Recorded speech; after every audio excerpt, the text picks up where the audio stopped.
दरम्यान सदाभाऊ खोतांच्या वक्तव्यानंतर फडणवीसांसह बच्चू कडू आणि शंभूराज देसाईंनी काय काय प्रतिक्रिया दिली आहे पाहूया। सदाभाऊ खोत यांचे एक वक्तव्य आले आहे। त्यांनी म्हटलंय की जंतर मंतरवर आंदोलन करणारे हे अतिरेकी आहेत। सदाभाऊ काय बोलले हे मला माहिती नाही। सदाभाऊ खोत यांचे एक वक्तव्य आले आहे। त्यांनी म्हटलंय की जंतर मंतरवर आंदोलन करणारे हे अतिरेकी आहेत। सदाभाऊ काय बोलले हे मला माहिती नाही। मला वाटतं मी त्याचं समर्थन करणार नाही। आंदोलक हा दहशतवादी किंवा त्याला आतंकवादी म्हणणं, देशातली तरुणाई तिथं होती आणि त्यांना अशा पद्धतीनं आपण बोलणं हे काही फार चांगलं नाही आहे। उलट त्याच्यातून कसा मार्ग निघेल याचाही प्रयत्न करणं फार गरजेचं आहे। मी याचंही समर्थन करत नाही का राजीनाम्यापेक्षा ती व्यवस्था मजबूत झाली पाहिजे।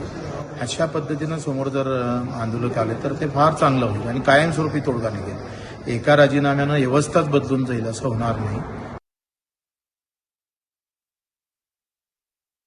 विद्यार्थी जरी असले तरी दगडफेक करायची, पोलिसांवर त्याला जखमी करायचं ही सुद्धा बाजू योग्य नाही।